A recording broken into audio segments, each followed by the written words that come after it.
Record. Oke.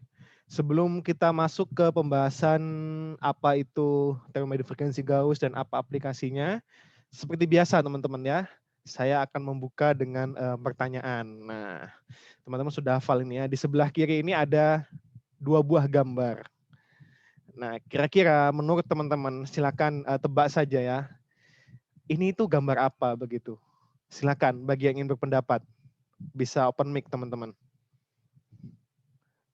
Ini ada gabungan dari kelas TFA dan kelas TF nuklir ya, yang 2020 dan beberapa yang lain. Nah, harusnya lebih ramai ini ya partisipasi teman-teman. Silakan ada yang berpendapat. Ini ada 2 gambar. Gambar apa ini? Permisi Pak, Silakan Mas. kalau saya sendiri melihatnya seperti aliran fluida di dalam pipa Pak. Oke, kok bisa tahu dari mana Mas? Mas Christophorus. Oh maaf Pak, saya ngambil mata kuliah mekanika fluida. Salah satu bukunya gambarnya kayak gini Pak, Oke, paling kiri. betul. Namanya apa ya Mas ya? Nama yang lebih definitifnya begitu. Saya lupa Pak, nama seseorang habis itu flow. Saya lupa Pak, maaf. Reynolds? Reynolds flow saya lupa Pak, ada Oke, persamaannya. lupa ya. Berarti Mas Christopher ini sudah semester 4 atau semester 6? Oh maaf Pak, saya ambil mata kuliah bonusnya mekanika fluida Pak, saya masih semester 2. Oke, baik. Oke, terima kasih Mas Christopher. Tadi benar ya ini ya. Ini adalah fluida di dalam suatu saluran. Tapi ada namanya itu ada apa begitu? Tadi Mas Christopher lupa ya. Oke, silakan teman-teman yang lain. Tinggal menambahkan ini apa namanya. Harusnya yang sudah atau sedang mengambil mata kuliah mekanika fluida ini bisa ini ya. Tadi yang semester 2, semester 4, semester 6 atau semester 8 harusnya kalau masih ingat ya, itu tahu namanya dari gambar apa ini. Silakan Mas Mbak, silakan teman-teman.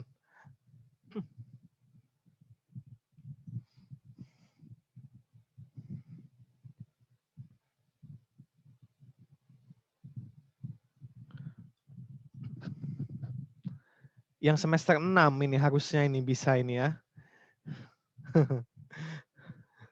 Oke, ada yang ingin berpendapat silakan teman-teman.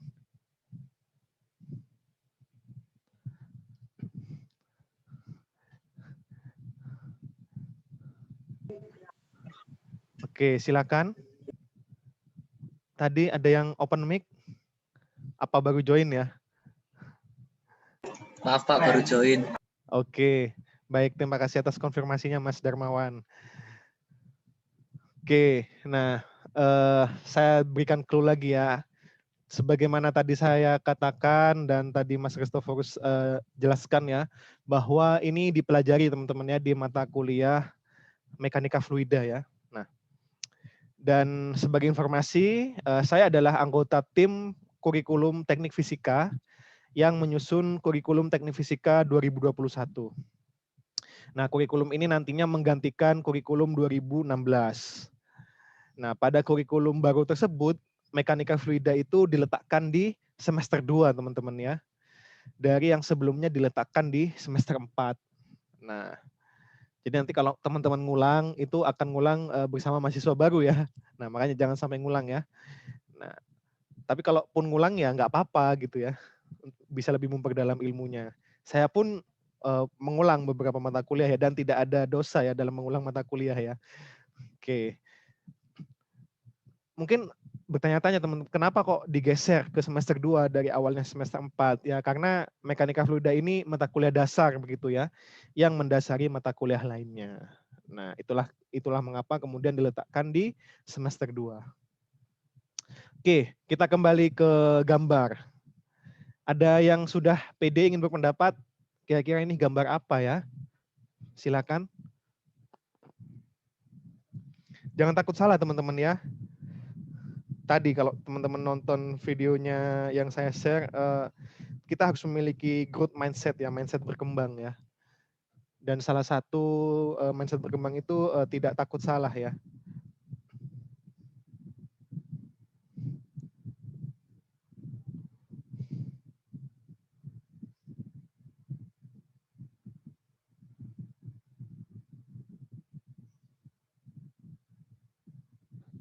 Oke, nggak ada ya. Oke, kalau begitu saya jawab. Ini adalah gambar profil kecepatan teman-teman ya. Velocity profile ya namanya ya. Nah, kalau yang kiri ini jadi lebih tepatnya profil kecepatan pada keadaan steady state ya, pada keadaan tuna dari suatu fluida. Nah, untuk yang kiri ini adalah untuk kasus fluida yang simetri, berbentuk parabola ya, simetri. Kemudian yang sebelah kanan ini untuk yang kasus fluida yang non simetris atau asimetris ya. Jadi profil kecepatan fluida ini akan terbentuk ketika fluida melalui suatu saluran, teman-teman ya. Nah, dari gambar profil kecepatan ini dapat kita simpulkan bahwa tidak semua partikel fluida itu merambat dengan kecepatan yang sama begitu ya dalam sebuah saluran. Pada umumnya salurannya pipa ya. Kita lihat bahwa kecepatan fluida ya yang berada di tengah itu lebih cepat begitu ya dibandingkan yang di ujung-ujungnya. Nah, yang di tengah ini lebih cepat daripada yang di ujung-ujungnya ini. Nah, hal ini disebabkan kenapa? Karena ada gaya kohesi dan adesi, teman-teman ya. Kalau masih SD saya ingat mau ikut cerdas cermat saya hafalin itu ya, apa itu gaya kohesi, gaya adesi ya. Nah, jadi karena adanya gaya kohesi dan gaya adesi itulah yang menyebabkan profil kecepatannya menjadi seperti ini, teman-teman ya. Ada yang masih ingat apa itu gaya kohesi dan apa itu gaya adesi? Silakan. Masih, Pak. Silakan Mas Ibnu Abdillah. Apa Mas? Kalau kohesi itu seingat saya gaya tarik menarik antara molekul yang sejenis, sedangkan kalau adesi itu kayak gaya tarik menarik antara dua molekul yang berbeda jenis. Oke, kalau dalam fluida melalui saluran ini berarti yang kohesinya apa, adesinya apa, Mas? Kalau menurut pandang saya kohesinya berarti sama zat cairnya, itu kan sama zat cair kan memiliki gaya tarik menarik itu disebut kohesi, sedangkan antara zat cair dengan pipa yang dilaluinya itu menurut pandangan saya itu namanya adesi, Pak. Oke, 100 untuk Mas Ibnu Abdillah ya. Betul. Oke, terima kasih atas jawabannya. Nah, kita lanjutkan ya. Jadi dari gaya kohesi dan adesi itu menyebabkan bentuk profil kecepatannya seperti ini. Nah, dan tidak hanya disebabkan oleh itu saja, tapi juga disebabkan oleh jenis dari fluida yang mengalir, kemudian permukaan dari pipanya, ya material dari pipanya. Nah, dan itu juga mempengaruhi kohesi dan adesinya. Nah, selain mengetahui besarnya kecepatan pada setiap titik ya, profil kecepatan velocity profile ini juga memberi kita gambaran begitu mengenai arah fluida. Kemudian bagaimana perubahan yang terjadi karena bentuk saluran, misalnya ketika di pipa yang belok begitu ya. Nah, itu profilnya bagaimana? Nah, itu bisa kita ketahui teman-teman ya. Nah, kalau sebelum belok misalkan dia tunas seperti ini, kalau setelah belok misalkan agak ke sini ya.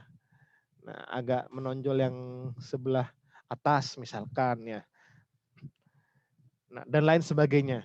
Yang secara general profil kecepatan ini penting diketahui dalam satu fluida untuk memahami perilaku fluida ketika fluida tersebut bergerak ya, atau ketika fluida tersebut ditransportasikan dalam suatu saluran.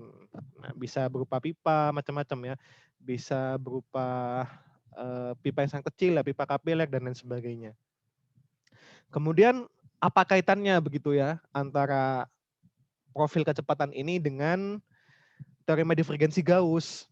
Nah, teorema divergensi Gauss ini akan membantu kita dalam merumuskan persamaan yang melibatkan kecepatan fluida. Nah, nanti dengan penggunaan teorema divergensi Gauss kita akan memperoleh rumus dari kecepatan fluida. Nah, jadi karena penerapan dari teorema divergensi Gauss ini sudah banyak ya dijelaskan di mata kuliah lainnya, semisal di mekanika fluida, maka saya tidak jelaskan lebih lanjut contoh aplikasinya. Karena bisa menjadi 3 SKS sendiri ya mata kuliah mekanika fluida itu. Oke, sampai sini ada yang ingin teman-teman diskusikan terkait dengan slide pertama ini, silakan. Jelas ya?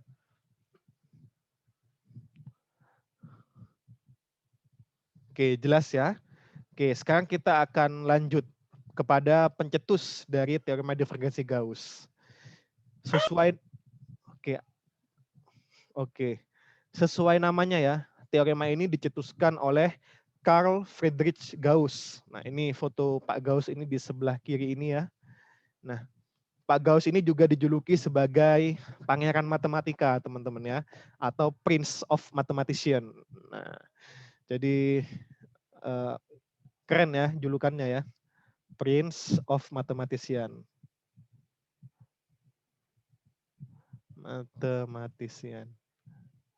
Kok bisa? Nah, nanti akan saya jelaskan. Akan saya ceritakan lebih tepatnya ya.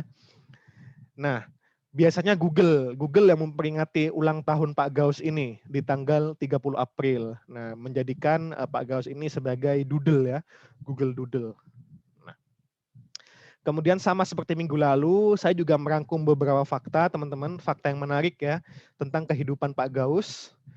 Dan jika teman-teman perhatikan, periode hidup Pak Gauss ini hampir bersamaan dengan periode hidup Pak Green yang minggu lalu kita bahas. Tapi kalau Pak Green itu hidup di tahun 1793 ya, 1793 hingga 1841. Nah, Pak Gauss ini lahir lebih dulu ya, lahir lebih awal di tahun 1777. Kemudian tapi meninggalnya lebih lama begitu di tahun 1855.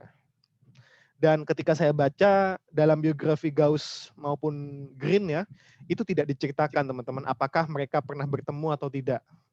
Karena memang dari dua negara yang berbeda ya. Green itu di UK atau di Inggris, kemudian Gauss ini di Jerman. Yang diceritakan dalam biografinya adalah Gauss ini merumuskan teorema integralnya sebelum Green. Nah, namun Green itu membuat teorema integralnya tanpa melihat karya dari Gauss. Nah, ini yang menarik ya. Jadi kalau secara sejarah itu teorema Gauss dulu yang terbit begitu ya, baru kemudian teorema Green. Tapi kenapa sekarang kok kita bahas teorema Green sebelum teorema Gauss? Nah, ada yang ingin berpendapat kalau secara sejarah harusnya Gauss dulu baru Green. Tapi kenapa kita belajar Green dulu baru Gauss? Nah, yang veteran-veteran yang telah pernah mengulang kalkulus vektor, kenapa kok kita belajar Green dulu dibandingkan Gauss? Silakan jika ada yang ingin berpendapat. Mungkin karena ini ya, isi teorinya, Pak. Kenapa dengan isi teorinya, Mas Abdillah? Kalau setahu saya, kan kalau teori Green itu mengkonversi integral garis ke integral rangkap 2. Sedangkan kalau teorema Gauss itu mengkonversi integral permukaan menjadi integral rangkap 3. Oke. Oke, terus lanjut. Kalau ada yang ingin ditambahkan. Ya mungkin segitu aja, Bu. Oke, jawabannya benar ya. Pertama tingkat kerumitannya ya.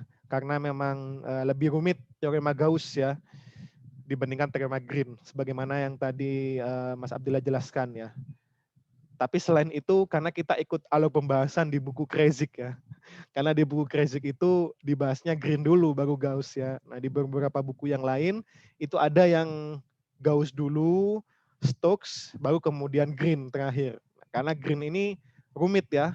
Kalau teman-teman kemarin saya baca esainya itu ada yang keliru bukan menggunakan teorema Green, tapi menggunakan Green identity. Nah itu yang rumit ya, Green identity. Jadi ada 3 first, second, third Green identity.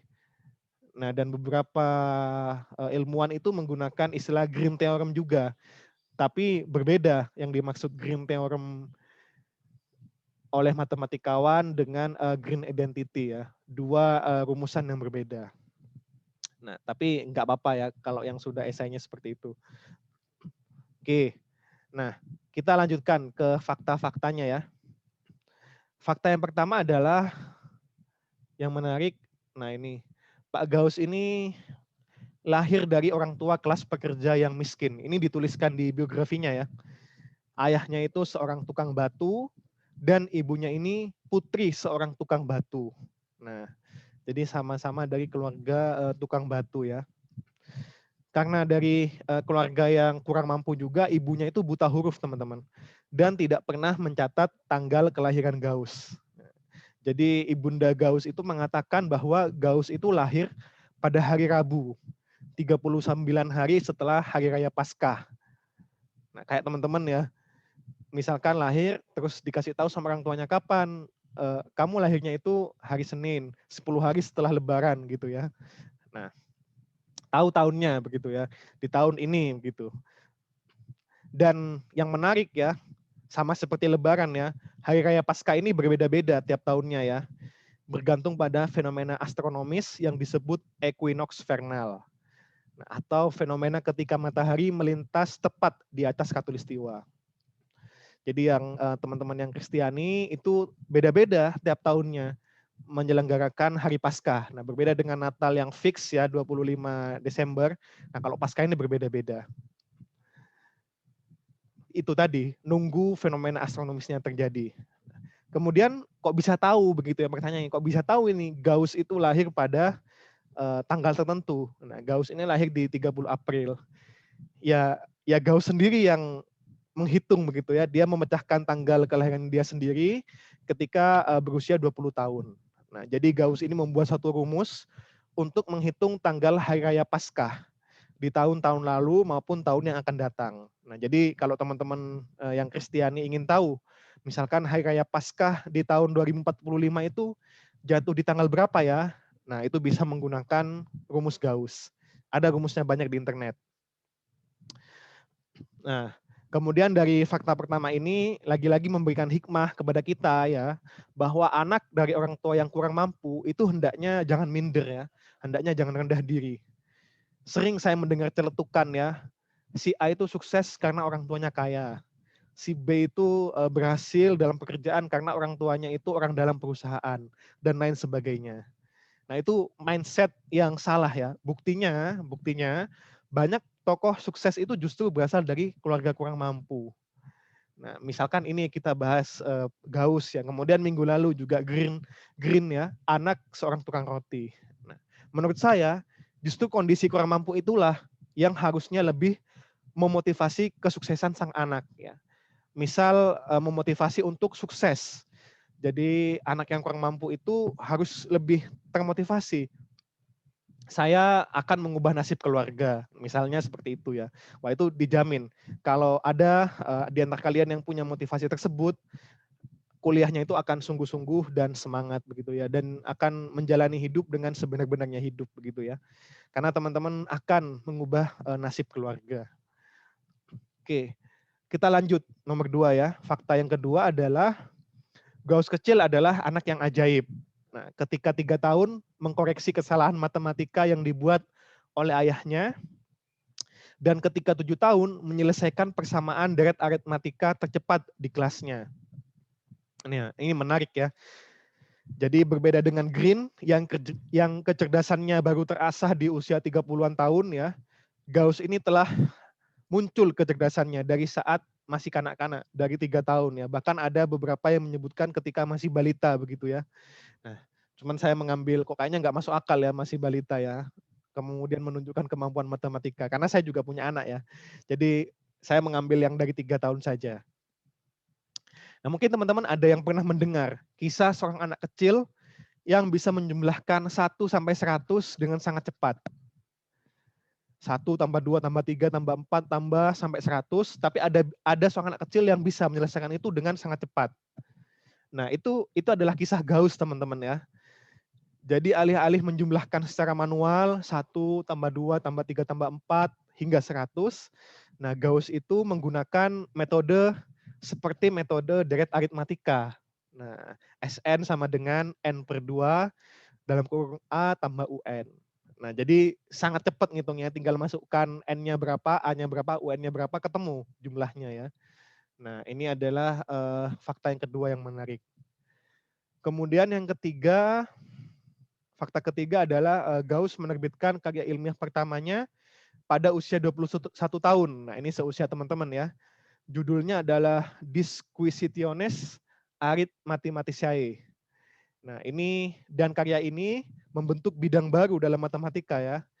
Jadi dari saking pentingnya ya sampai bisa bikin bidang baru ya, yakni bidang teorema bilangan.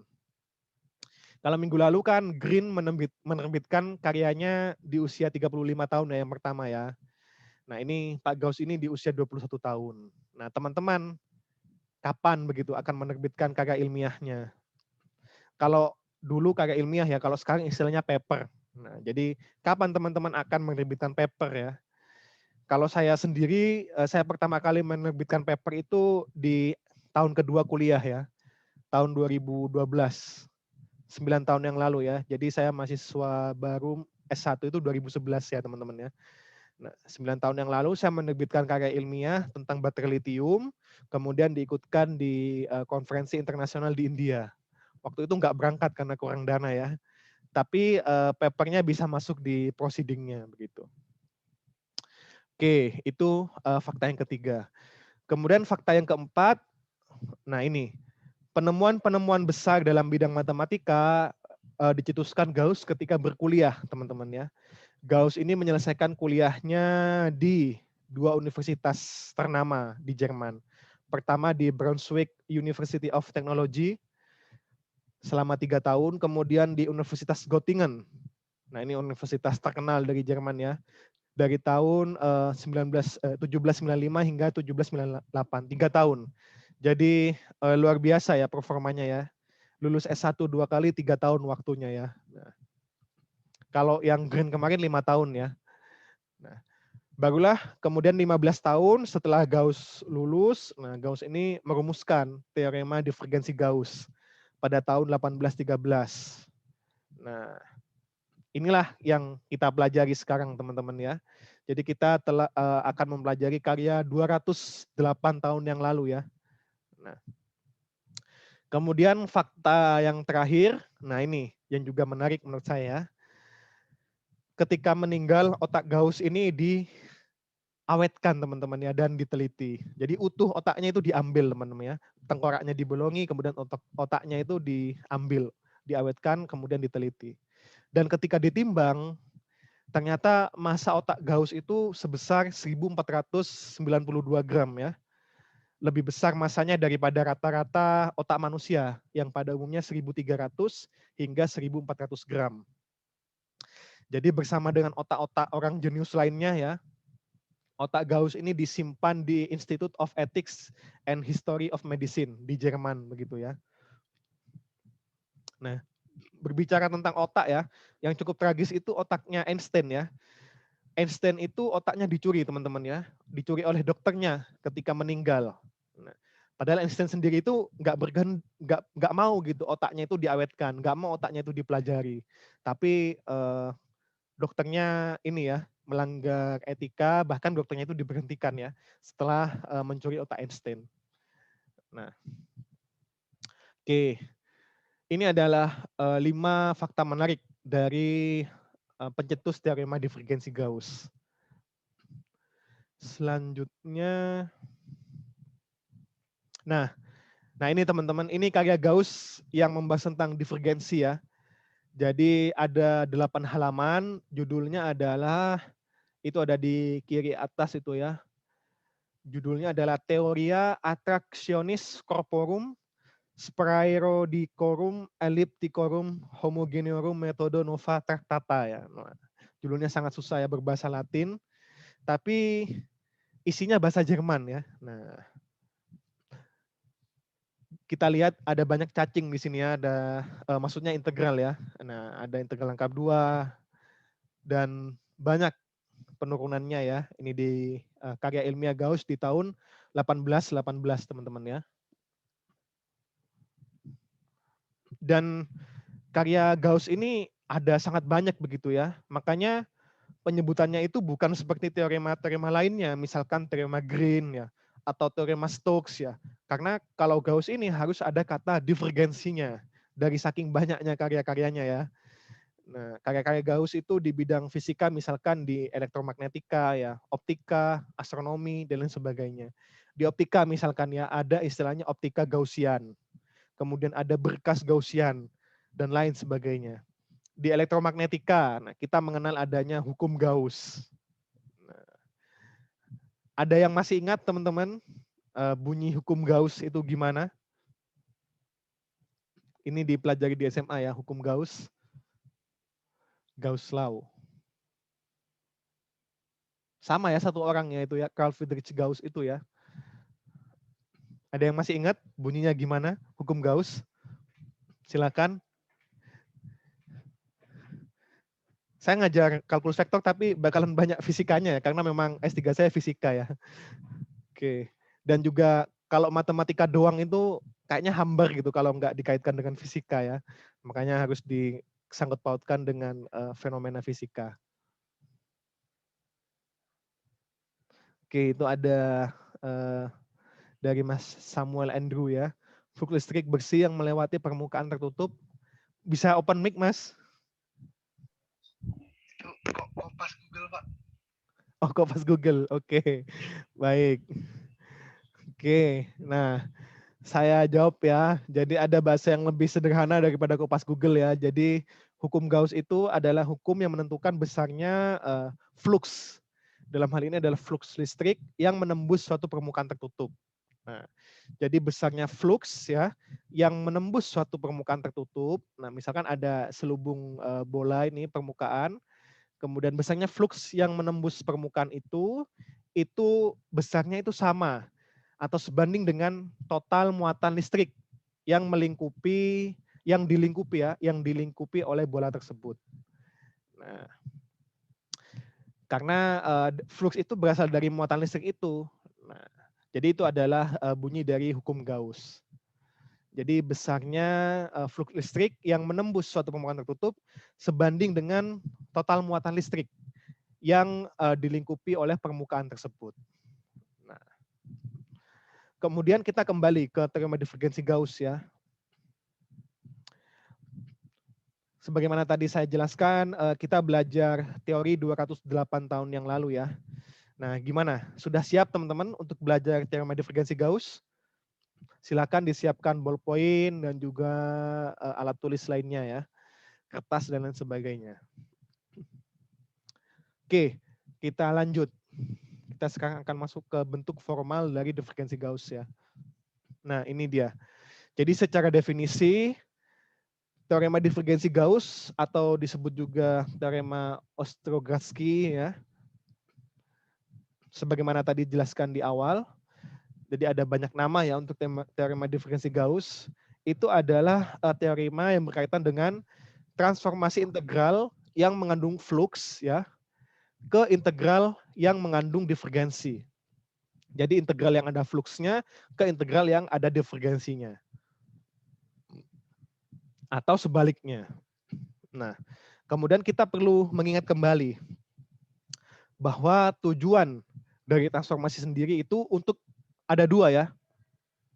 Pertama untuk mendapatkan bentuk integral yang penjelasannya lebih mudah atau memudahkan kita dalam mendapatkan bentuk integral tertentu. Nah, misalnya untuk penyeragaman rumus fisika. Jadi begitu pula teorema divergensi Gauss ini teman-teman ya, dapat membantu kita untuk mendapatkan bentuk integral yang lebih mudah. Teorema divergensi Gauss ini pada hakikatnya ada dua ya. Nah ini, ada dua, yakni dua dimensi, kemudian dan ada yang tiga dimensi ya. Nah, yang dua dimensi ini sekilas mirip dengan teorema Green ya, di mana kalau teorema Green kita gunakan curl.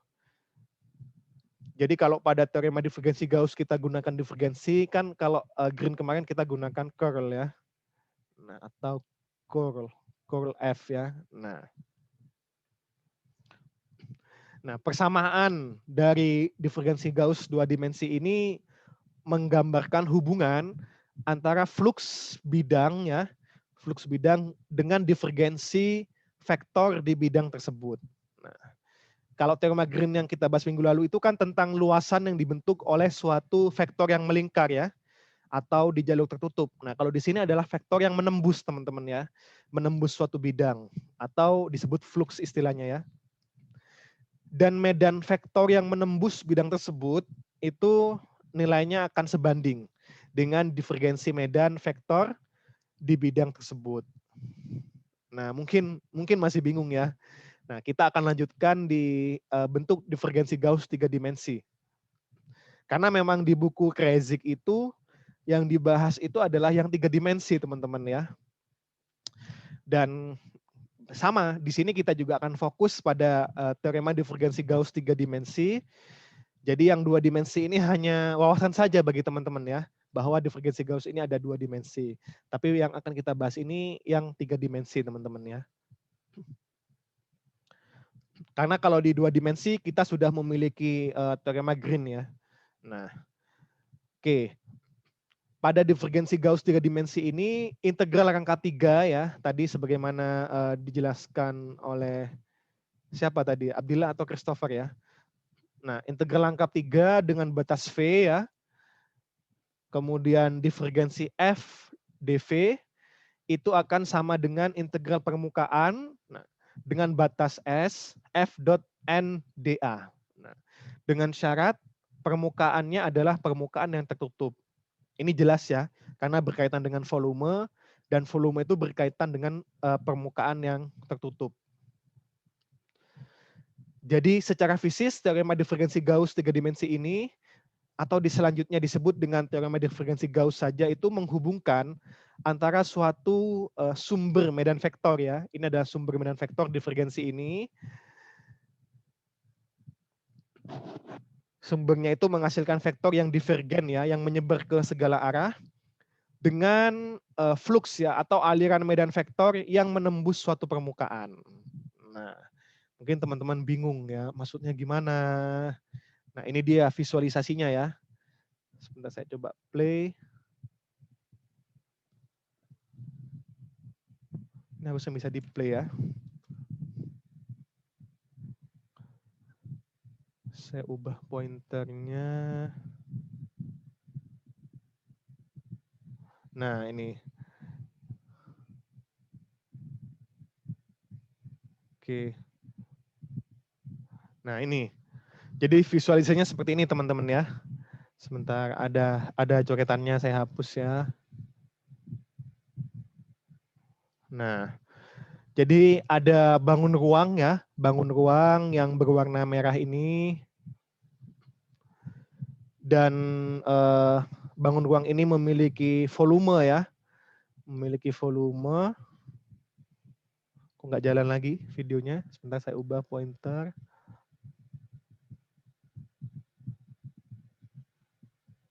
Nah ini. Jadi bangun ruang ini memiliki volume ya. Nah volumenya ini kita bagi-bagi. Kita membagi-bagi bangun ruang tersebut ke volume yang kecil. Nah dan kita sebut dengan elemen dV ya. Jadi volume yang terkecil dari bangun ruang ini kita beri nama dV. Nah setiap elemen dV ini dia mendivergensikan atau menyebarkan suatu vektor teman-teman ya. Nah, jadi kalau kita bagi-bagi ini ya, kita bagi-bagi, nah kita pecah ini ya, kita pecah, nah misalkan sampai yang terkecil misalkan ya bentuknya seperti ini, nah ini kita ambil dari sini. Nah, dV ini bagian volume terkecil ini mendivergensikan atau menyebarkan suatu vektor teman-teman ya. Nah, dia menyebarkan suatu vektor begitu ya. Medan vektor ya lebih tepatnya ya. Nah, atau dapat kita katakan bahwa elemen dV ini adalah sumber dari medan vektor itu sendiri. Nah, kalau kita jumlahkan semua medan vektor yang dihasilkan dari elemen terkecil ini, nah kita akan mendapatkan hasilnya adalah total medan vektor yang melalui permukaan. Nah, jadi kalau kita jumlahkan kecil-kecil ini, yang kita peroleh adalah yang melalui permukaan. Nah, flux. Nah, yang kita peroleh adalah yang melewati permukaan ini. Nah, oke, gimana? Masuk akal ya? Benar atau tidak, teman-teman? Make sense ya? Jadi ini adalah bentuk dari divergensi Gauss.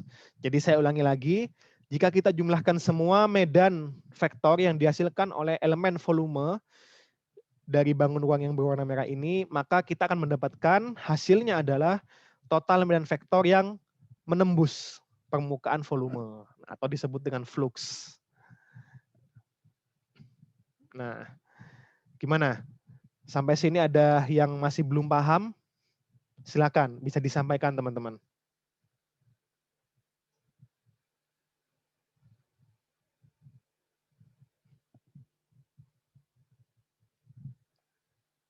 Oke, saya coba tanya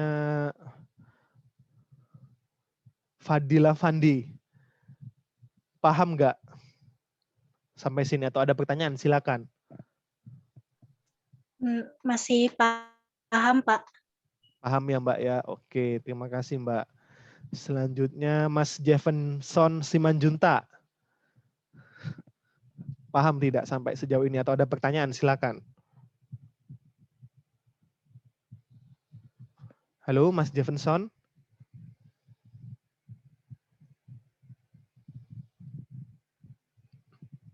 Apakah Anda mengikuti kuliah saya? Oke, sepertinya nggak ikut ya. Selanjutnya. Halo Pak. Maaf. Oh iya. Kenapa Mas? Kok Halo. lama nyalain Aduh, mikrofonnya? Pak, lagi pup. Pas, astaga ngomongnya kasar banget. Maaf, saya lagi ke toilet tadi Pak. Maaf. Oke. Nggak menyimak berarti ya karena ke toilet ya? Iya Pak, tadi saya ke toilet sakit perut. Oke. Baik. Selanjutnya coba saya tanya Mbak Rifdah Indriani Susanto.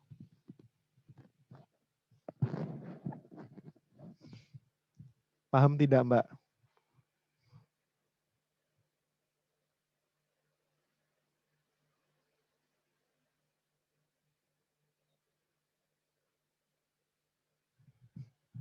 Oke, nggak ikut ya Mbak Rifdah ya.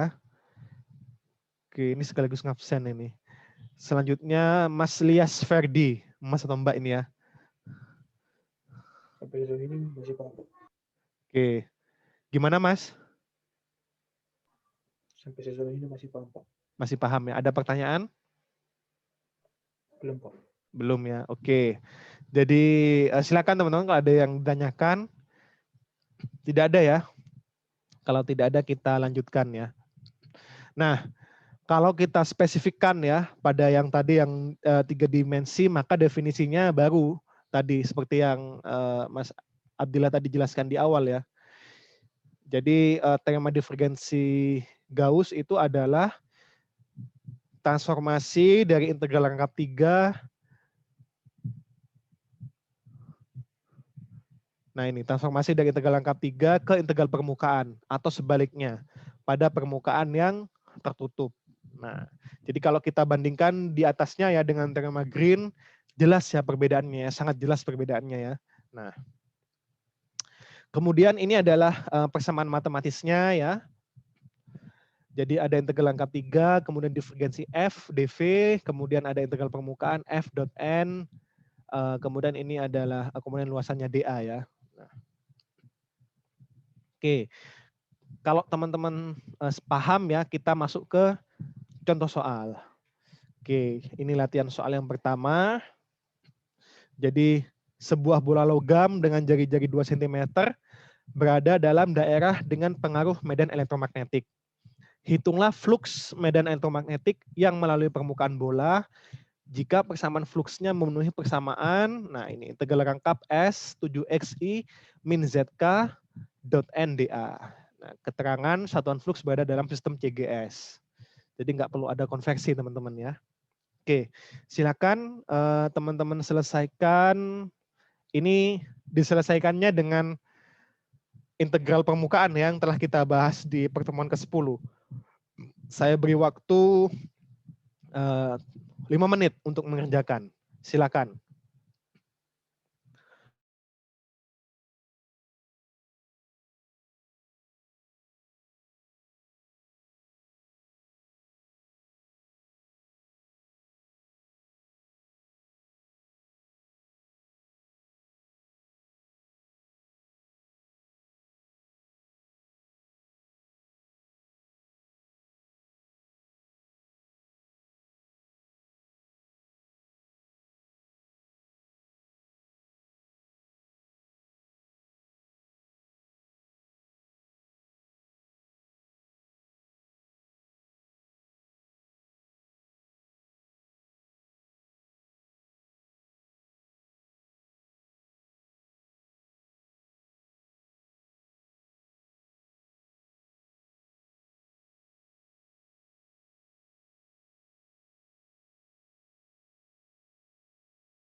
Satu menit lagi.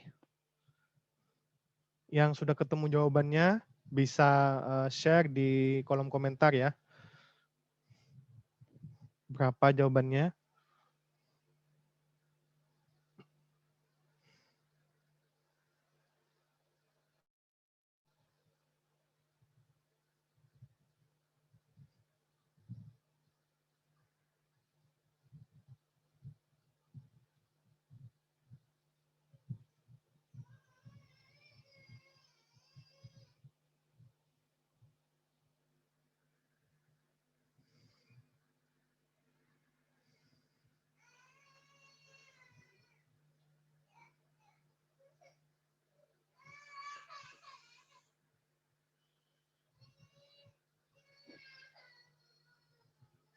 Baik, sudah habis waktunya.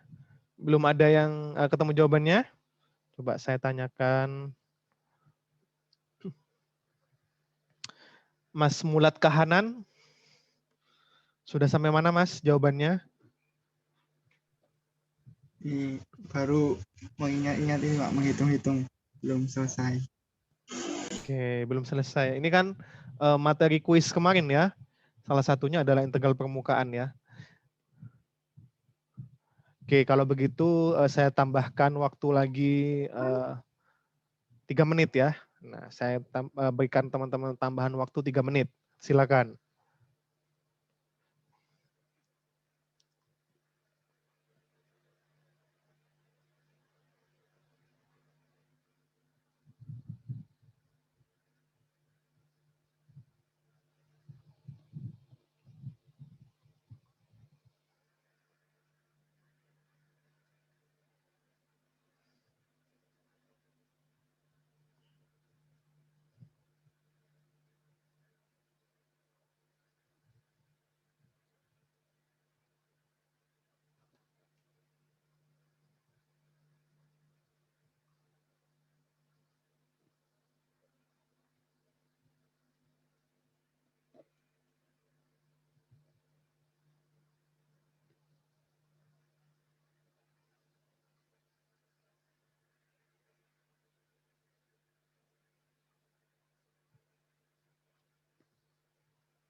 Oke.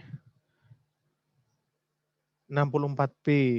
Oke, Mas Nola lateral. Bisa di-share jawabannya gimana caranya, Mas?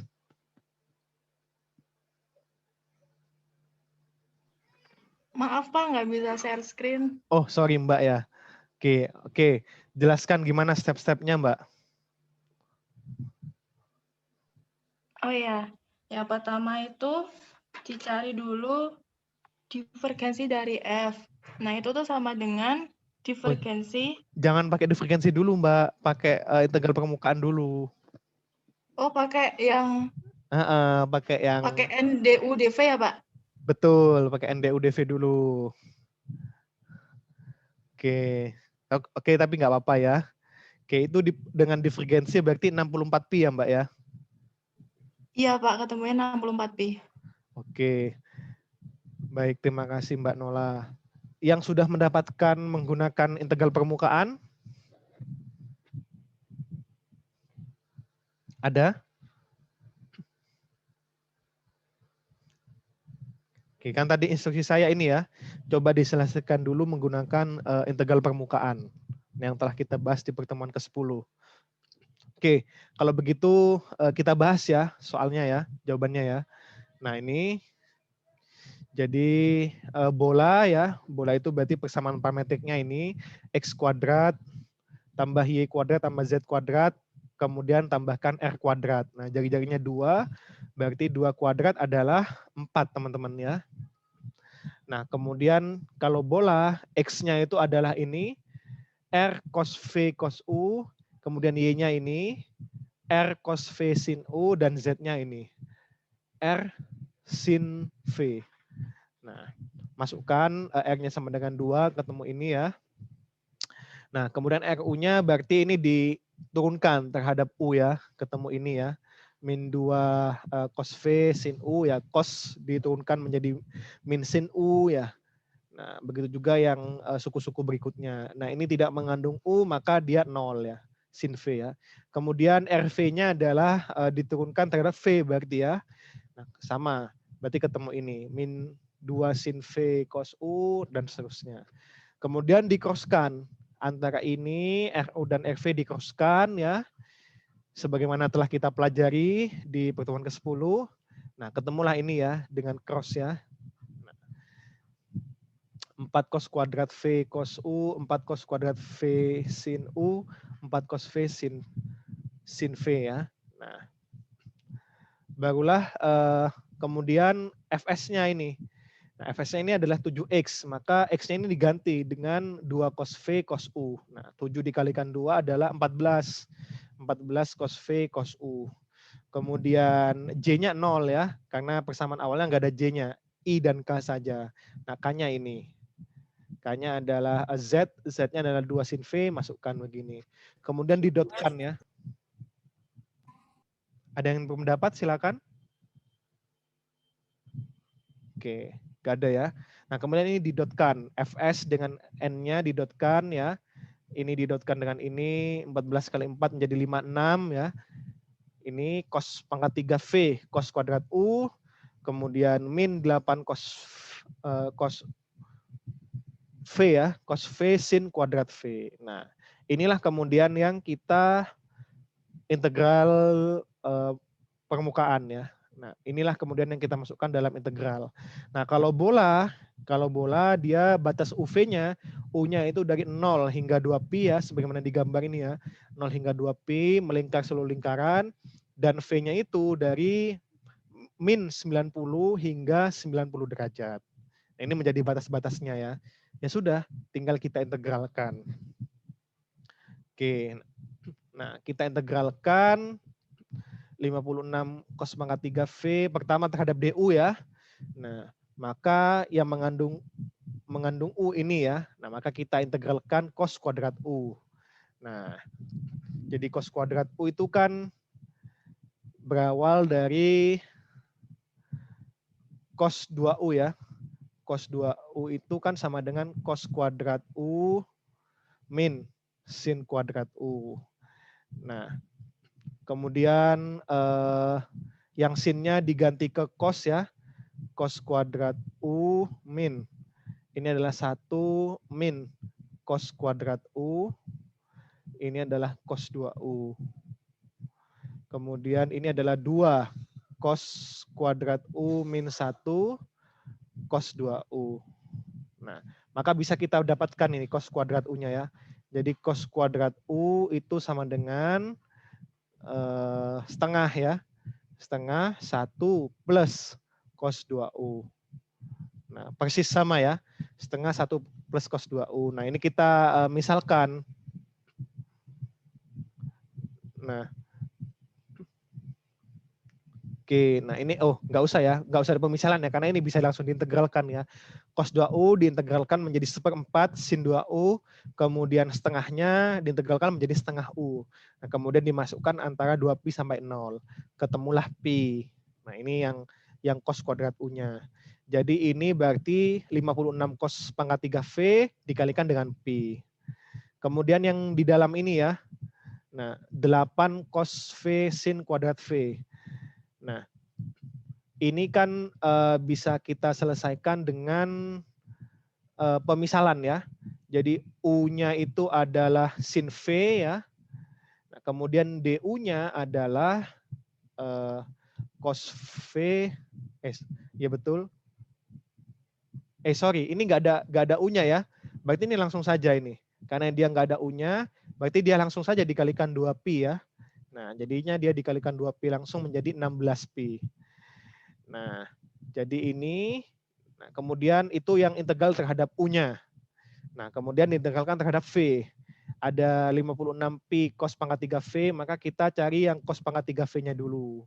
Nah, ini kita bisa pecah menjadi cos kuadrat V kalikan cos V. Nah, kemudian cos kuadrat V ini adalah 1 min sin kuadrat V, kemudian kalikan cos V. Nah, ini kita misalkan ya. Misalkan K-nya itu adalah sin V ya. K-nya itu adalah sin V.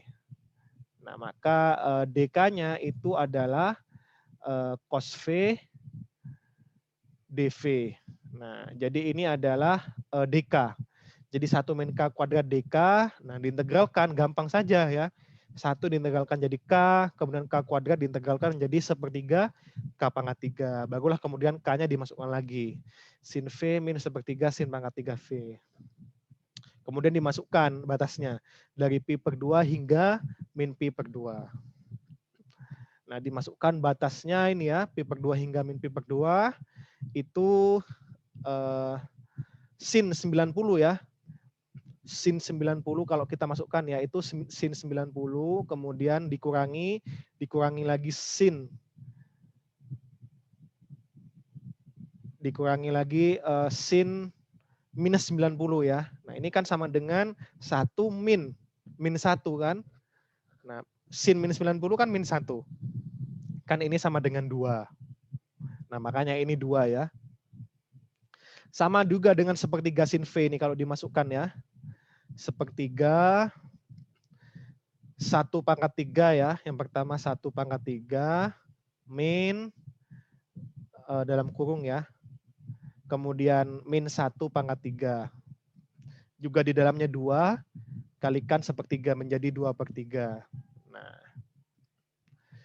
jadi ini 2 min 2/3 atau sama dengan 4/3 ya. Nah, 4/3. Itu untuk yang ini, P56 cos pangkat 3V. Bagaimana yang 16P ini? Nah, ya kita integralkan lagi ya. Kita integralkan lagi. Tadi kita keluarkan 16P-nya ya, karena dia tidak mengandung V, kita ambil cos V sin kuadrat V. Nah, cos V sin kuadrat V ini sama tadi, kita misalkan ya. Kita misalkan K-nya adalah sin V, sama juga nanti ketemunya ya. K-nya adalah sin V, maka DK-nya adalah cos V dV. Nah, ini. Jadi ini cos V dV ini adalah DK teman-teman ya. DK. Kemudian ini adalah K kuadrat. Maka integral dari K kuadrat adalah sepertiga K pangkat 3. Tinggal masukkan lagi. K-nya adalah sin tadi. Nah, barulah kemudian dimasukkan batasnya sama tadi juga. 2/3 juga ya. Nah, kemudian barulah dimasukkan. Nah, ketemulah 64Pi. Jadi besarnya fluksnya adalah 64Pi. Nah, begitu teman-teman. Ini adalah cara menyelesaikan dengan integral permukaan. Silakan kalau ada yang ingin ditanyakan.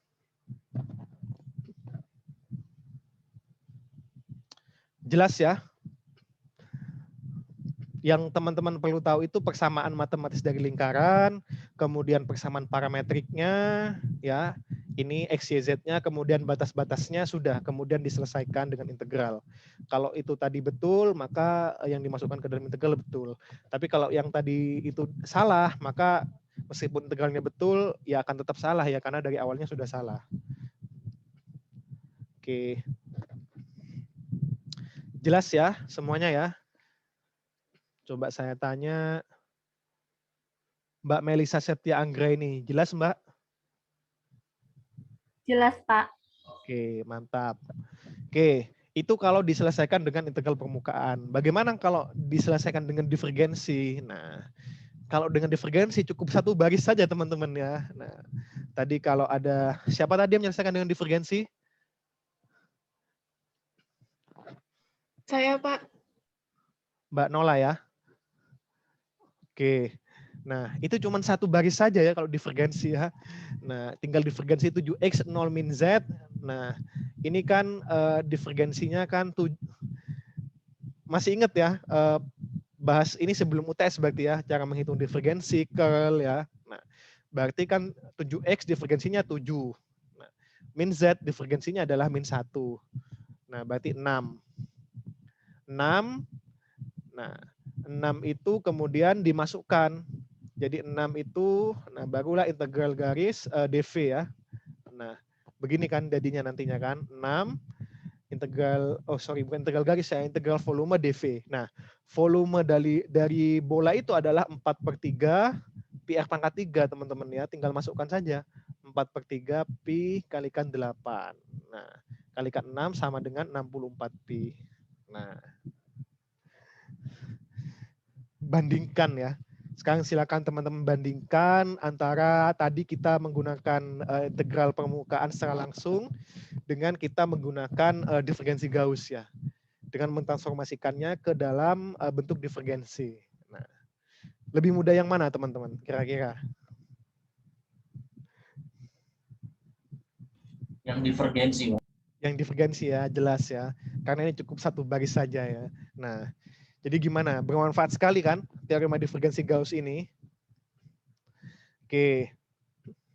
Selanjutnya kita akan bahas pembuktiannya ya, pembuktian secara visual ya.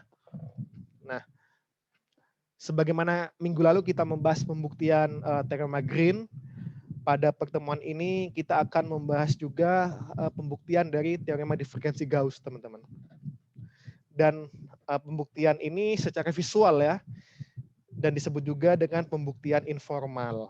Nah, karena kalau pembuktian secara formalnya komponen per komponen ya, secara matematis ya. Nah, jadi kita mulai dengan sebuah bangun ruang ini ya, bentuk lonjong seperti kacang ya. Nah, lonjong dan flux yang melewati bangun ruang ini kita simbolkan dengan V ya, V, huruf Yunani. Nah, jadi dengan volume V ini dia memiliki flux, simbolnya adalah V. Kalau kita bagi bangun ruang ini bagi dua, kita bagi tengahnya, kita potong kacang tadi ya. Nah, kita potong, nah maka akan menjadi gambar sebelah kanannya ini. Nah, jadi nanti kita akan mendapatkan dua bangun ruang ya. Dan di sini ada 4 flux teman-teman ya. Jadi ada V1, kemudian ada V31, kemudian ada V2, dan ada V32. Di mana V31 ini adalah flux yang berkaitan dengan potongan pada luasan 3 ya. Ini luasan 3 S3 dan luasan 1. Kemudian V32 ini adalah potongan yang berkaitan dengan luasan 3 dan juga luasan yang kedua, S2 ini ya. Nah, dan kita ingin menjumlahkan keempat flux tersebut ya. Nah, dan kalau kita jumlahkan ya, V1 tambah V31 tambah V2 tambah V32 itu akan mendapatkan flux. Sorry, saya hapus dulu.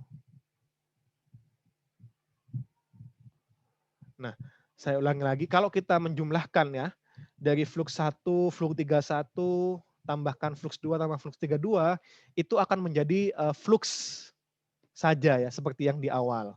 Atau flux doang ya. Nah, kok bisa pertanyaannya ya? Kok bisa? Kita belajar sudah ya di integral permukaan. Kalau vektor satuannya itu berubah arah ya, vektor normal satuannya itu berubah arah.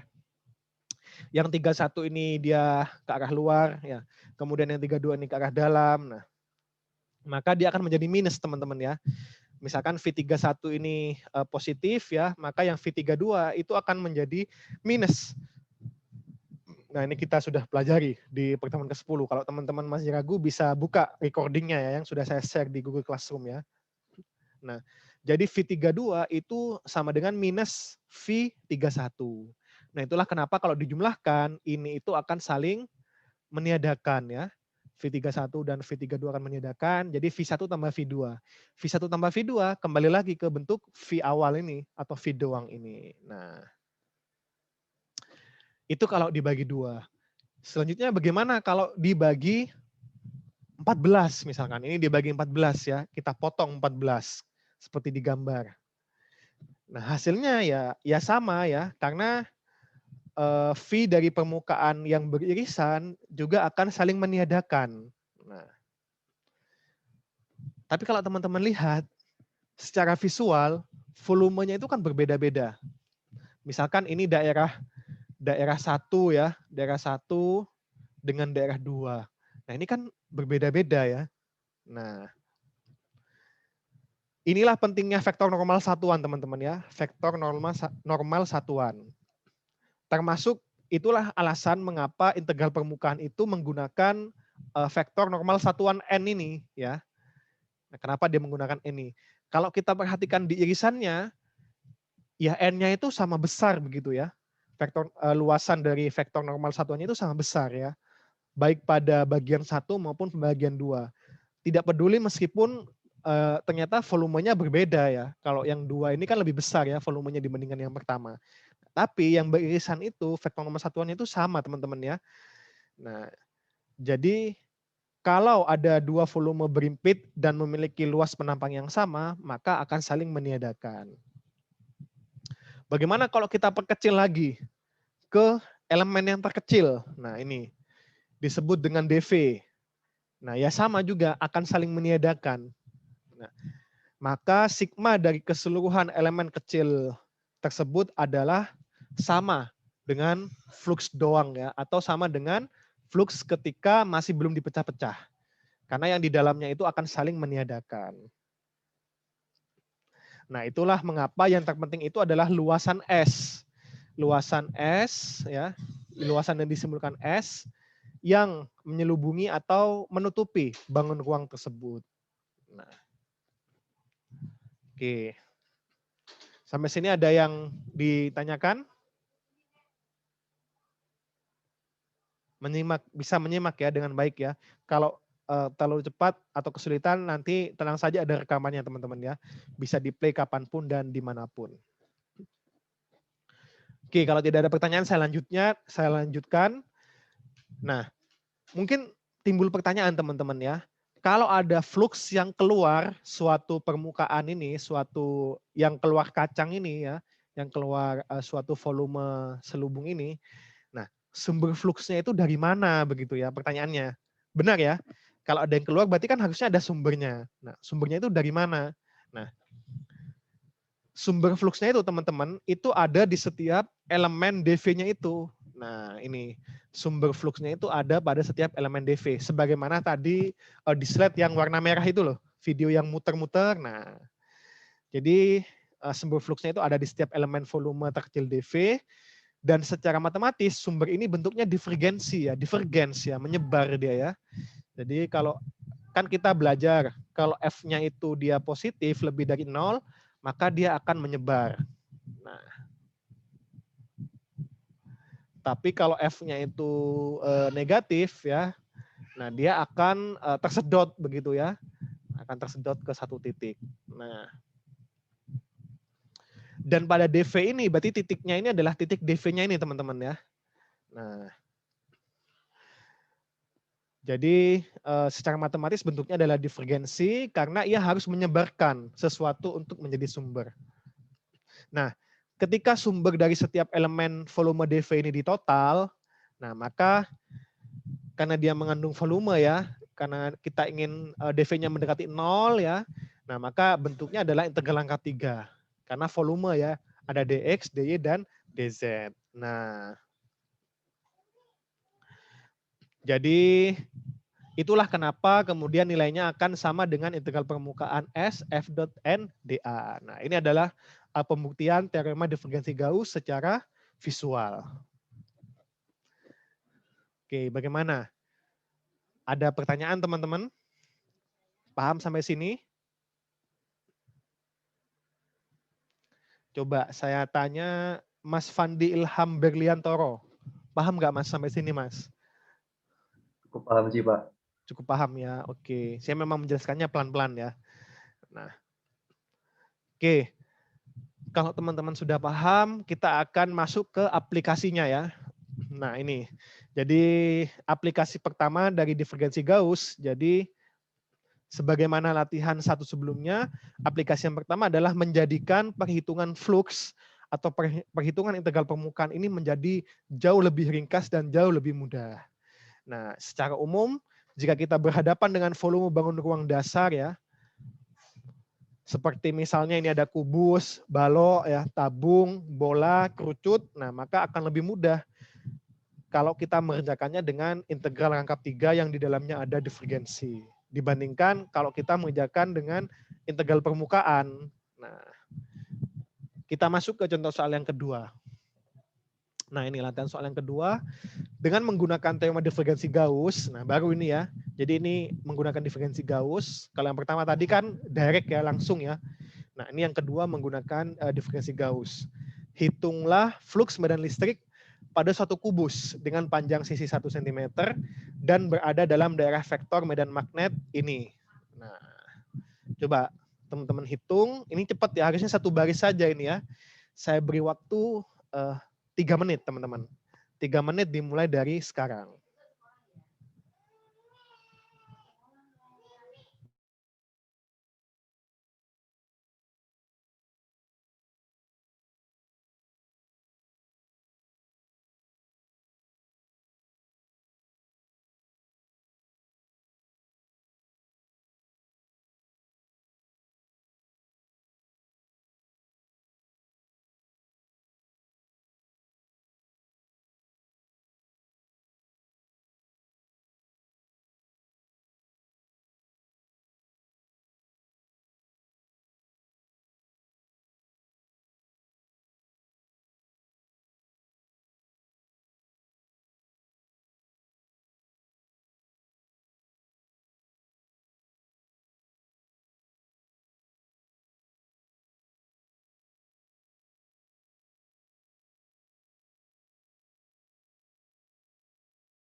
Oke, waktunya habis. Berapa teman-teman jawabannya?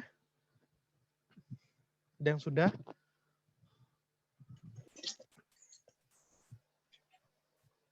Oke, ada yang open mic, silakan. Berapa jawabannya?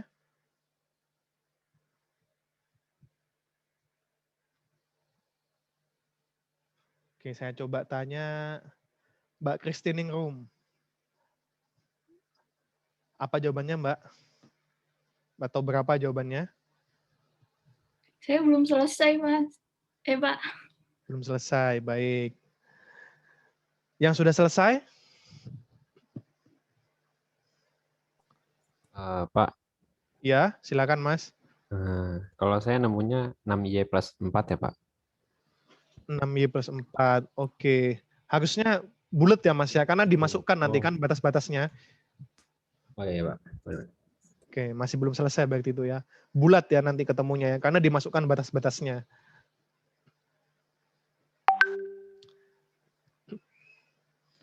Oke. Mas Nail Huga Diaul Haq. Sudah selesai, Mas? Belum selesai, Pak. Mohon maaf. Oke, sampai mana pengerjaannya? Ini saya masih muter-muter juga, Pak, kerjainnya. Oke. Oke, ada yang masih banyak yang belum ya? Oke. Oke. Karena memang ini nggak ada di buku Krezik ya. Kalau contoh soal sebelumnya itu ada di Krezik ya. Nah, kalau ini nggak ada. Oke, kalau begitu saya bahas ya teman-teman ya. Ini ya teman-teman ya. Jadi kita tinggal masukkan 2YI tambah 3Y kuadrat tambahkan 4Z ya. Nah, kemudian ada divergensinya. Batasnya karena dia kubus, berarti di X dia 0 sampai 1, Y itu 0 sampai 1, dan Z juga 0 sampai 1 teman-teman ya. Nah, batasnya lihat. Ya sudah, kita divergensikan ini ya. Ini dia tidak mengandung X ya, maka dia 0. Nah, 0.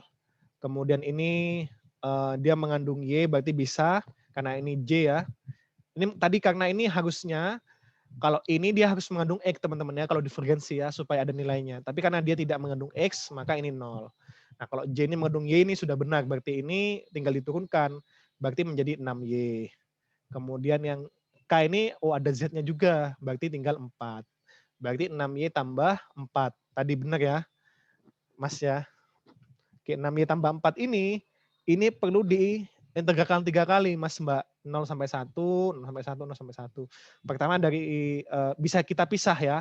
Nah, sifat integral ya. Integral A tambah B itu bisa kita pisahkan integral A tambahkan integral B ya. Nah, ini juga kita pisah. 6Y sendiri, kemudian 4 sendiri. Nah, yang 6Y ini kita keluarkan atau kita kerjakan belakangan. Pertama XY-nya dulu. Nah, ini adalah 6Y DY ya. 1 ya, kemudian tambahkan 4 ini ya. Ini kan juga 1 ya ini ya. Nah, kalau 1 kalikan 4, 4. Nah, jadi kemudian kita masukkan 1 sampai 0. Integral dari 6Y ini adalah 3Y kuadrat ya. 3Y kuadrat dari 0 sampai 1, berarti tinggal kita masukkan batasnya, sama dengan 3 tambah 4, sama dengan 7. Nah, jadi besarnya, fluxnya adalah 7, teman-teman ya. Nah, begitu jawabannya ya. Gampang kan ya? Gimana? Saya coba pengen tahu ininya, feedbacknya. Gampang tidak? Mas Andika Pinastika. Gampang kan Mas ya? Atau susah? Relatif mudah, mungkin butuh pembiasaan juga Pak, karena ini kan baru sekali. Baru sekali ya, oke. Terima kasih. Kemudian saya coba tanya Mbak Lasminar Midauli. Mudah atau susah Mbak? Iya Pak. Masih butuh pemahaman sih Pak. Oke. Tapi intinya mudah atau susah? Lumayan mudah Pak. Lumayan mudah ya, oke. Oke, ada pertanyaan silakan teman-teman. Ini kok nggak ada yang tanya ya dari tadi ya. Apa terlalu jelas ya penjelasannya ya? Terang benderang begitu ya. Halo. Oke, iya Mas. Ada pertanyaan silakan. Tadi kan yang bentuk ininya untuk perhitungan kan yang integral rangkap 3 terus div dari F medan vektornya terus dv kan ya? Ya, betul. Nah itu dv-nya bisa dinyatakan dx, dz gitu ya? Ya, betul. Bisa, Mas. dv-nya itu bisa dinyatakan sebagai dx, dy, dz. Kalau menggunakan koordinat bola, bahkan bisa menggunakan dr, dθ, dv ya. Nah, kalau pada koordinat bola ya. dv, ya. Oke, begitu Mas. Ada lagi? Enggak. Terima kasih, Pak. Oke, sama-sama. Oke, kita lanjutkan. Ini aplikasi yang pertama ya. Jadi kita dapat menghitung flux dari suatu bangun ruang yang bentuk-bentuk dasar begitu ya. Kalau yang seperti yang merah tadi ya, yang video yang merah tadi itu kan sudah rumit bentuknya ya. Nah, oke. Kemudian aplikasi yang kedua adalah untuk menentukan atau merumuskan persamaan aliran fluida. Nah, di sini kita batasi aliran yang steady dan incompressible, atau aliran fluida yang tuna dan tidak dapat dikompresi ya. Nah, contoh fluida yang tidak dapat dikompresi itu liquid ya, cairan ya. Kan fluida itu ada dua ya, gas dan cairan ya. Nah, yang incompressible salah satunya itu adalah cairan. Nah, kalau gas itu adalah salah satu fluida yang compressible atau dapat dikompres. Contohnya LPG itu ya, LPG itu kan gas yang dikompres ya. Nah, oke. Dan ini yang kita bahas tadi di slide pertama. Nah, pertanyaannya adalah gimana cara mendapatkan persamaannya? Nah, pertama kita dapat merumuskan bahwa besarnya fluida total yang mengalir melalui permukaan suatu bangun ruang es persatuan waktu atau disebut dengan flux ya, itu memiliki persamaan integral permukaan S F dot NdA. Nah, ini di mana bukan F ya, V dot NdA. Di mana V-nya ini adalah vektor kecepatan berasal dari kata velocity ya. Kemudian N-nya ini adalah vektor normal satuan dan A-nya itu adalah luas permukaan. Nah, kemudian kita rumuskan persamaan untuk mendapatkan rata-rata aliran ya. Nah, ini.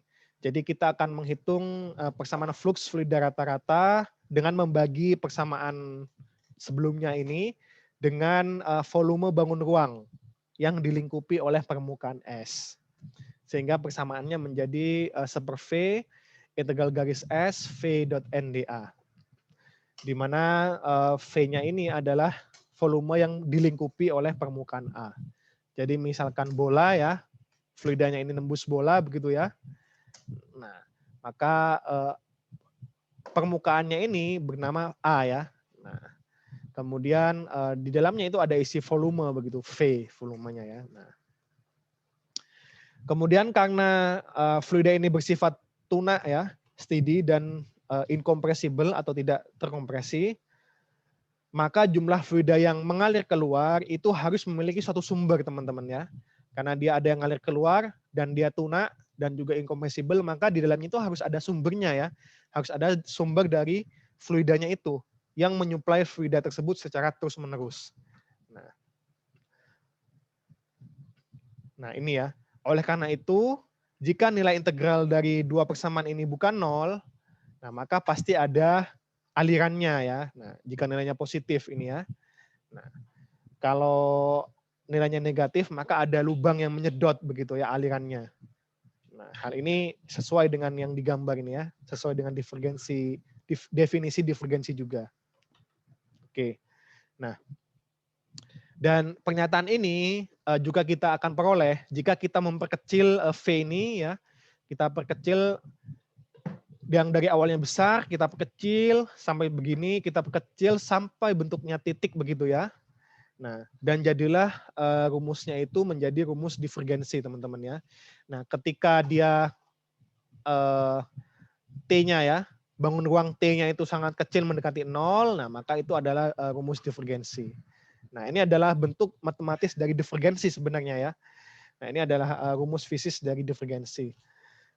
Atau secara fisika, rumus ini menyatakan bahwa divergensi dari vektor kecepatan V dari aliran fluida yang tuna dan tidak terkompresi pada suatu titik adalah sumber yang menimbulkan flux dari aliran pada titik tersebut. Nah, jadi kalau tidak ada sumbernya dalam alirannya, maka divergensinya itu misalkan tenang begitu ya, fluidanya tenang, maka divergensinya akan bernilai 0, teman-teman ya.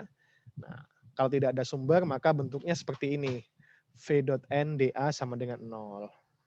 Nah. Oke. Ini adalah bentuk matematis dari aliran fluida, teman-teman. Selanjutnya adalah aplikasi ketiga untuk merumuskan persamaan aliran kalor ya. Nah, ini berdasarkan eksperimen, kalor itu berpindah dari yang temperaturnya tinggi ke yang temperaturnya rendah. Itulah kenapa Batman ini menempeleng Robin ya. Karena Robin mengatakan bahwa membuka jendela akan menyebabkan udara dingin masuk. Padahal yang benar itu secara termodinamika udara hangat yang keluar ya. Jadi bukan udara dingin yang masuk, tapi udara hangat yang keluar. Nah, kemudian didapatkan juga berdasarkan eksperimen bahwa vektor kecepatan aliran kalor itu memenuhi persamaan ini teman-teman ya. Vektor kecepatan aliran kalor itu V sama dengan minus K gradien U. Nah, di mana K adalah konduktivitas termal, kemudian U-nya adalah temperatur yang bergantung waktu. Nah, jadi kalau ada suatu panas atau kalau dia merambat, nah kecepatannya rumusnya ini teman-teman ya. V sama dengan min K gradien U. Nah. Dan padahal kita ingin tahu berapa besarnya aliran kalor yang melalui suatu penampang begitu ya. Nah, atau dalam bahasa lain berapa fluksnya begitu ya. Nah, fluksnya ya kita tinggal masukkan saja V-nya ini. V-nya ini kita ganti dengan minus K gradien U ini. Nah, jadi ini adalah minus K gradien U dot N ya. Nah, kalau ini kita selesaikan dengan integral permukaan, itu susah teman-teman ya. Susah, makanya kita perlu ubah ke dalam bentuk divergensinya supaya menjadi lebih mudah. Nah, inilah salah satu bentuk untuk merekayasa rumus ya. Kita ingin mendapatkan penyelesaian yang lebih mudah. Maka alih-alih kita menghitung langsung integral permukaannya, lebih mudah kalau kita menghitung divergensinya ya. Nah, jadi divergensi dikalikan gradien, nah itu adalah nabla kuadrat ya. Nah, divergensi dikalikan gradien itu adalah nabla kuadrat. Nah, sudah teman-teman pelajari ya sepertinya sebelum UTS ya. Jadi akan menjadi nabla kuadrat U dx dy dz. Nah, ini yang pertama. Di lain pihak teman-teman ya, selain ada flux aliran kalor, nah jadi ada besarnya kalor total dari suatu bangun ruang T. Nah, jadi selain ada yang mengalir keluar, suatu volume itu juga ada kalor totalnya begitu ya. Nah, jadi sebelum ada yang keluar dia memiliki kalor total. Rumusnya seperti ini. H sama dengan integral rangkap 3T sigma rho U dx dy dz. Nah, di mana sigma ini adalah kalor jenis ya. Dan kalor jenis itu sifat dasar termodinamika ya, menyatakan seberapa besar kalor yang dibutuhkan untuk menaikkan temperatur 1 gram suatu fluida sebanyak 1 derajat Celcius. Nah, kemudian rho adalah massa jenis, U-nya adalah temperatur yang bergantung waktu. Nah, kalau sebelumnya kita memiliki persamaan mengenai flux aliran kalor ya yang melalui permukaan es, nah adanya flux yang mengalir keluar kan berarti butuh sumber ya di dalamnya ya. Nah, sumbernya ini itu berasal dari besarnya kalor total yang keluar. Nah, jadi kalor totalnya ini keluar teman-teman ya, atau negatif istilahnya ya. Dia mengalami pengurangan ya. Nah, jadi karena laju ya, jadi kecepatan, maka persatuan waktu ya. Nah, kemudian karena ini bentuknya adalah minus ya, jadi tadi ya, kalau tadi yang keluar itu sama dengan kalor total yang juga keluar. Nah, di mana kalor totalnya adalah minus DOH per DOT. Nah, kita perlu mengubah bentuk ini ya, bentuk ini menjadi bentuk minus DOH per DOT.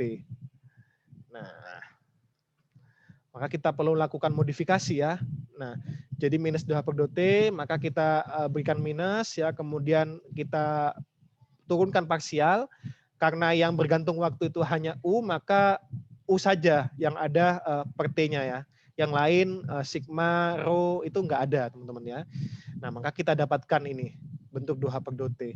Ya sudah, karena ini sudah sama, kita setarakan dengan persamaan yang kita peroleh di slide sebelumnya. Nah, ini persamaan yang sudah minus DOH per DOT. Minus DOH per DOT yang ini ya, itu sama dengan yang persamaan sebelumnya. Nah, ini yang dimaksud dengan tujuan kedua dari transformasi ya. Kita mendapatkan bentuk integral tertentu yang bermanfaat dalam perumusan persamaan fisika. Nah, di sini sama-sama mengandung integral rangkap 3, teman-teman ya. Batasnya sama juga T ya. Maka dapat kita kelompokkan. Bayangkan kalau tadi integral rangkap 2 ada integral rangkap 3 kan nggak bisa dikelompokkan ya. Nah, karena ini sama-sama integral rangkap 3, batasnya sama-sama T, maka bisa kita kelompokkan.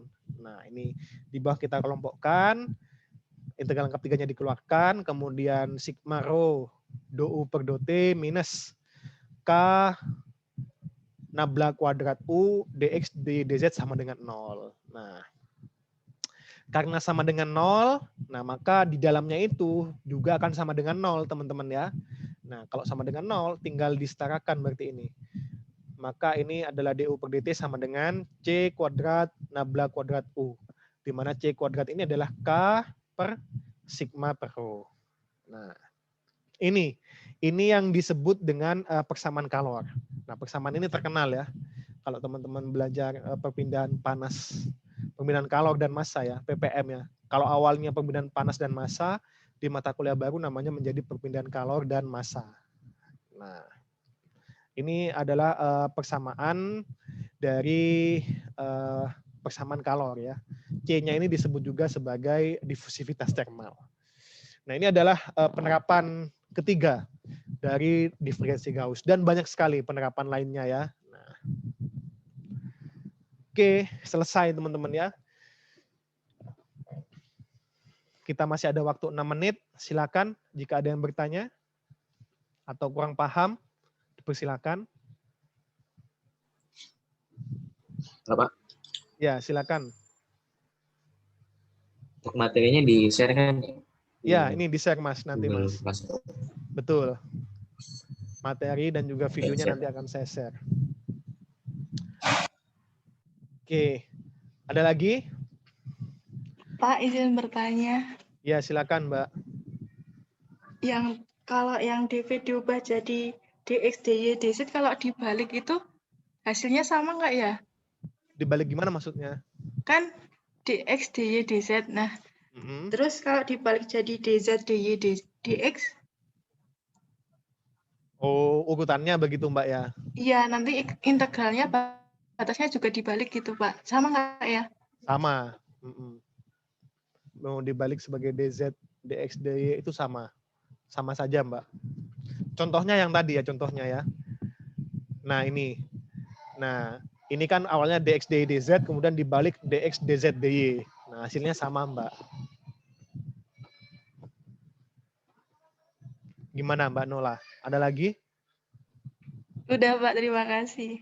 Oke, sama-sama. Oke. Kalau nggak ada pertanyaan, saya jelaskan tentang penugasannya ya. Jadi saya berikan tugas teman-teman 2 minggu ya. Jadi ini pertemuan 13, nanti pertemuan ke-15 teman-teman akan presentasi. Saya tunjuk tentunya ya. Nanti saya akan memilih, misalkan ada 5 kelompok ya. Nah, karena kan nggak mungkin semua presentasi ya. Jadi saya akan tunjuk. Jadi harapannya teman-teman siap semua. Nah, apa yang perlu disiapkan? Pertama teman-teman membentuk kelompok ya. Sama 3-5 orang. Nah, dengan teman sekelas ya. Ini saya juga mengumumkan ke teman-teman mahasiswa teknik nuklir ya. Nah, dan minggu depan kita sudah normal jadwalnya ya, dan kembali ke Google Classroom biasa ya yang TFA ya. Kemudian yang teknik nuklir kembali ke Zoom seperti biasa. Nah, 3-5 orang satu timnya, kemudian tugasnya adalah membuat soal dan jawabannya tentang teorema divergensi Gauss, teorema divergens, kemudian teorema Green dan teorema Stokes. Nah, teman-teman bisa nyicil, misalkan buat 4 soal tentang divergensi Gauss 2, kemudian teorema Green 2. Nah, satunya nunggu minggu depan penjelasan teorema Stokes, misalkan seperti itu. Silakan, bagaimana manajemennya teman-teman ya. Jadi membuat 5 soal, soal dan jawab begitu. Nanti kalau saya panggil, nah nanti teman-teman presentasi begitu ya, soal dan jawabannya. Itu tentang teknis tugasnya. Paham ya tentang tugasnya ya? Untuk detailnya nanti akan saya posting di Google Classroom.